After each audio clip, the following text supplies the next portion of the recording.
What's up, everybody?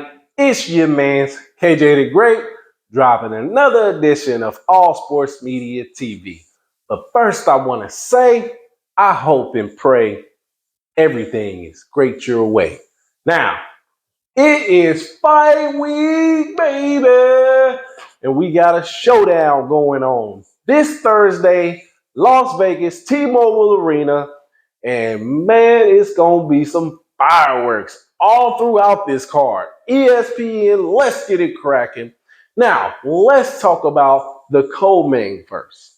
We've got the WBO featherweight champion, Emanuel Navarrete. He'll be taking on Robson Conceicao. Now, Emanuel Navarrete is 38 wins, one loss, no draw, with 31 wins by way of knockout. He got a unanimous decision in his last fight against Oscar Valdez. That was a good showing for him. I really thought he seemed a little unorthodox in that fight, but it was him, true to his style and the way that he fights. His style poses a lot of problems for a lot of other styles that come in front of him. His fight before that, he got a KO victory over Liam Wilson. I believe it was a 9th-round KO. And, man, he was dropping bombs. I liked him, man. I like him. He's grown on me as a fighter. So, Robson Conceicao, let's talk about his opponent. 17 wins, 2 losses. No draws with 8 wins coming by way of knockout. He's had a little tough time these last couple fights. We know he lost to Shakur Stevenson by unanimous decision. A lot of controversy surrounding that fight as Shakur Stevenson missed weight for that fight, which seen him move up in weight. So the titles were up for grab for him, but not for Shakur. I believe Shakur lost a big part of his purse on there, but he excuse me. He also had in his last fight was ruled no contest. He took on Nicholas Polanco, and Polanco failed to answer the bail, so they ruled it a no contest in the second round of that fight. So this has been kind of a tough go for him. So definitely he'll be coming out looking to bounce back with a win and claiming a title in this division. I think this is going to be a nip and tuck fight. I definitely feel Navarrete can get the stoppage. I'm going to say he can get the stoppage. He can get the stoppage late, but ultimately, when you got a fighter that can move really well, has that Olympic pedigree in front of you, the distance may be more of what will happen. I believe this fight will go. I believe Navarrete can get the stoppage, but I want to say this fight will go the distance. So I'm going to say it'll go the distance in favor of Navarrete. And the rumors with him is that he's potentially wanting to move up to lightweight and try to secure a fight with Shakur. But we're going to wait. We're going to have to wait and see. Okay? So if he stops him, I'll give it about 9 rounds and he'll get the stoppage. But all in all, I'm picking Emanuel Navarrete. We rocking with you, brother. I want to see you get this win. Okay, now let's talk about the main event on this fight.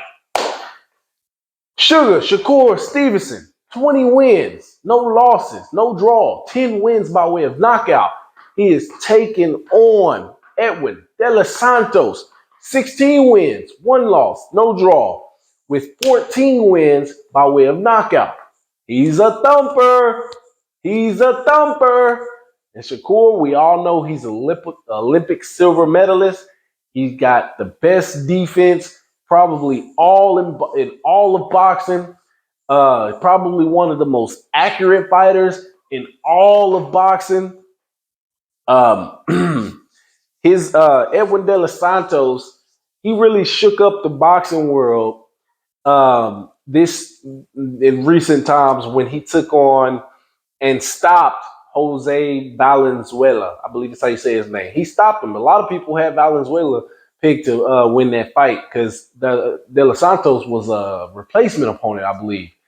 And he came through and he stopped him. Stopped him in the ninth round. Woo! Was it the ninth round? Yeah, it was around the ninth round. No, he stopped him. It don't matter. He was a replacement opponent. You can't let that happen. But styles make fights and things happen. This is the sport of boxing. And then he went on and put a stamp on it that he was here and he was for real. With a win over, he got a unanimous decision win over Joseph Adorno. That right there let the division know that he's there and he's here. He's here and he's ready to fight. He let the lightweight, the junior lightweight, whatever you want to call it, the divisions right there. He's for real. I think he's for real. He got 14 KOs and 17 total fights, but 16 total wins, you know? For Shakur, with this type of fight, I think he's gonna, do his normal thing. He's gonna move a little bit. But if you ever pay attention to Shakur, when he gets the stoppages that he got, when he's, putting those heavy combinations together, he's right there in front of his opponent in the pocket.